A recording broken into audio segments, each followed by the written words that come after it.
El gran contagio global. Imagina que el mercado inmobiliario es un globo. Para inflarlo, se necesitan 3 ingredientes mágicos. Primero, dinero ridículamente barato, es decir, tasas de interés por los suelos, que hacen que pedir prestado sea más tentador que el último trozo de tarta. Segundo, bancos con la manga más ancha que un mago, dispuestos a prestarle dinero hasta a tu perro si tuviera DNI, con condiciones que parecen un regalo. Y tercero, la chispa de la especulación. La creencia colectiva de que los precios solo pueden subir, siempre, hasta el infinito. La gente empieza a comprar no para vivir, sino para vender más caro en 6 meses, como si las casas fueran cromos de edición limitada. Es la misma lógica que te hace comprar 10 kilos de papel higiénico al primer rumor de escasez. Solo que aquí el pánico es por no volverte rico. La crisis subprime de 2008. Aquí es donde todo el castillo de naipes se vino abajo a nivel mundial, empezando en Estados Unidos. Los bancos no solo daban hipotecas subprime o de alto riesgo a gente que claramente no podía pagarlas. Los llamados préstamos ninja, no income, no job, no asset, sino que hicieron algo peor. Empaquetaron miles de estas hipotecas tóxicas en productos financieros complejos llamados CDOs y los vendieron por todo el mundo como si fueran bonos del tesoro ultra seguros. Fondos de pensiones en Noruega, bancos en Alemania, ayuntamientos en España, todos compraron basura financiera estadounidense pensando que era oro. Cuando los propietarios en Ohio dejaron de pagar, el efecto dominó tiró abajo a un banco de inversión en Nueva York, luego a una aseguradora gigante como AIG, y, de repente, el sistema financiero global estaba al borde del colapso. Tu primo, el que se quedó sin trabajo en la construcción en Madrid en 2009, tiene una conexión directa con alguien que no pudo pagar su casa en Florida. La década perdida de Japón. El origen de todo. Antes de 2008, la madre de todas las burbujas fue la de Japón en los años 80. La especulación llegó a niveles de pura ciencia ficción. Se decía que el terreno del Palacio Imperial de Tokio valía más que todo el estado de California. Un trozo de tierra contra un estado entero. El crédito era tan absurdamente fácil que los bancos prestaban dinero usando como garantía el valor futuro y siempre creciente de la propiedad.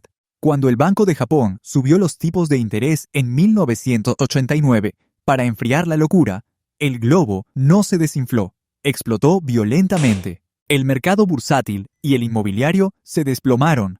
Los bancos quedaron ahogados en deudas impagables y el país entró en un estancamiento económico que duró más de una década. Una década perdida de la que todavía se habla con pavor en las escuelas de negocio. Es el ejemplo perfecto de que lo que sube como un cohete puede bajar como un meteorito. La fiesta europea, el caso de España e Irlanda. Mientras Estados Unidos tenía su crisis subprime, Europa tenía su propia fiesta financiada con dinero alemán barato gracias al euro. En España, la frase «el ladrillo nunca baja» se convirtió en un mantra nacional. Todo el mundo, desde agricultores hasta abogados, se reconvirtió en promotor inmobiliario. Se construyeron aeropuertos sin aviones y urbanizaciones enteras en medio de la nada que hoy son pueblos fantasma. En Irlanda, el tigre celta rugía a base de crédito fácil y construcción desenfrenada. Los precios de la vivienda se triplicaron en pocos años. Cuando estalló la crisis de 2008, ambos países pasaron de la euforia a la UCI económica. La resaca fue brutal. Paro masivo, rescates bancarios con dinero público y una generación entera marcada por la precariedad. Fue la demostración de que puedes tener monedas diferentes, pero la estupidez humana especulativa es un lenguaje universal. El colapso de las cajas de ahorro en Estados Unidos. El calentamiento. Antes de la gran crisis de 2008, Estados Unidos tuvo un ensayo general en los años 80. La crisis de las Savings and Loan o cajas de ahorros. Tras una desregulación financiera, estas instituciones, que antes eran somnolientas y conservadoras, se lanzaron a una fiesta de préstamos de alto riesgo, sobre todo en el sector inmobiliario comercial. Financiaron centros comerciales que nadie necesitaba y edificios de oficinas que se quedaron vacíos. Cuando el mercado se giró, más de 1,000 de estas cajas quebraron, costando a los contribuyentes estadounidenses unos $124,000 millones en rescates. Fue la primera gran advertencia de que desregular las finanzas sin supervisión es como darle las llaves de un polvorín a un pirómano. El problema es que, como suele pasar, nadie hizo caso a la advertencia. El efecto tequila y el ladrillo mexicano. En 1994, México sufrió una devaluación masiva de su moneda, el peso, en lo que se conoció como el efecto tequila. Esto tuvo un impacto devastador en su mercado inmobiliario. Imagina que tienes una hipoteca en dólares, como muchas empresas y familias de clase alta, pero tu sueldo es en pesos. De la noche a la mañana, tu deuda se multiplica, se vuelve impagable. Los bancos, que habían prestado alegremente durante los años de bonanza, se encontraron con una cartera de préstamos incobrables. El resultado fue una crisis bancaria y una contracción brutal del sector de la construcción que duró años. Este caso demuestra cómo una crisis de divisas puede ser el detonante que pinche una burbuja inmobiliaria, mostrando que los problemas no siempre nacen en el propio sector, sino que pueden venir de cualquier parte de la economía. El sueño del desierto. El colapso de Dubái. Dubái en los 2000 era el símbolo de la ambición desmedida. Construyeron el edificio más alto del mundo, islas artificiales con forma de palmera y hoteles de 7 estrellas. Todo esto se financió con una montaña de deuda, bajo la premisa de que el lujo y los inversores extranjeros nunca dejarían de llegar. El mercado era pura especulación.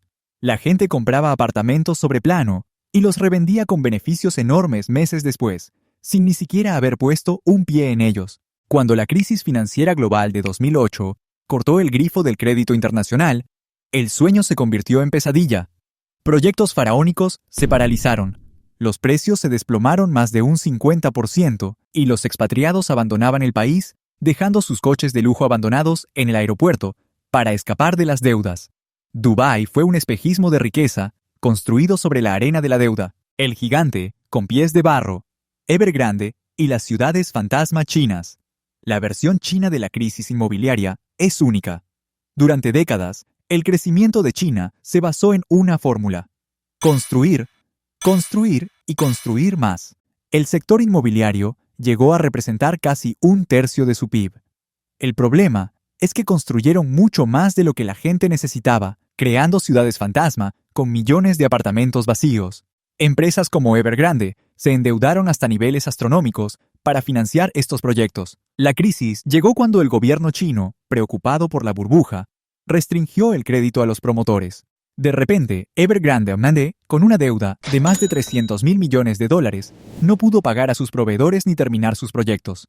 No es una crisis de hipotecas individuales como en Estados Unidos, sino una crisis de deuda corporativa masiva que amenaza con paralizar la segunda economía más grande del mundo. La paradoja de la pandemia en Estados Unidos. Lo que pasó tras 2020 fue extraño y contraintuitivo. En medio de una crisis sanitaria global, los precios de la vivienda en Estados Unidos se dispararon. ¿Por qué? Por una combinación de factores. Primero, los tipos de interés se fueron a cero otra vez. Segundo, el teletrabajo se generalizó, y la gente que vivía en apartamentos caros, en la ciudad, de repente quiso una casa con jardín en los suburbios. Tercero, el gobierno inyectó billones de dólares en la economía con cheques de estímulo. Esta demanda brutal chocó con una oferta limitada por problemas en las cadenas de suministro, creando una guerra de ofertas por cada casa que salía al mercado. Fue una burbuja express, alimentada por el pánico y el dinero gratis, que empezó a desinflarse en 2022, cuando la Reserva Federal subió los tipos de interés de forma agresiva para combatir la inflación. La resaca. ¿Quién paga la fiesta? Cuando una burbuja inmobiliaria estalla, la factura no la pagan los banqueros que se llevaron bonus millonarios. La pagan los de siempre. Primero, las familias que pierden sus casas en ejecuciones hipotecarias y ven los ahorros de toda una vida desaparecer. Segundo, los trabajadores de la construcción, agentes inmobiliarios y todos los empleos ligados al sector, que se van al paro masivamente. Y tercero, tú, el contribuyente.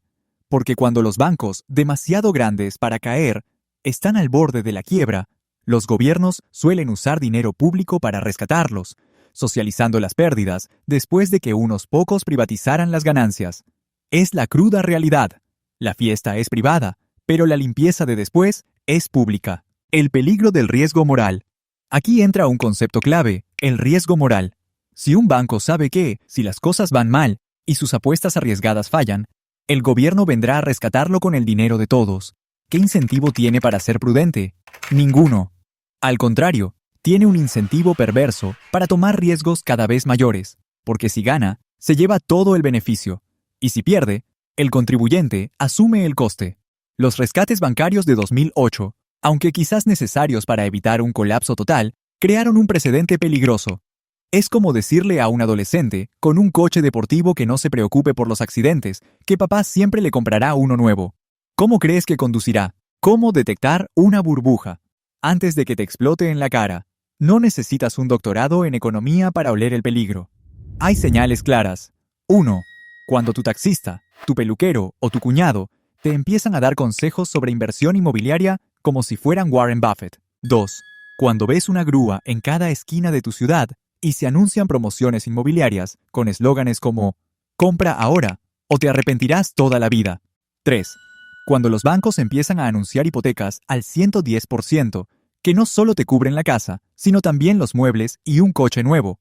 Cuando la gente empieza a usar sus casas como cajeros automáticos, pidiendo préstamos sobre el valor revalorizado para irse de vacaciones. Si ves estas 4 señales juntas, no camines, corre en dirección contraria. Entonces, llegando hasta aquí, ¿qué harías si mañana el valor de tu casa cayera un 40%, pero tu hipoteca siguiera intacta?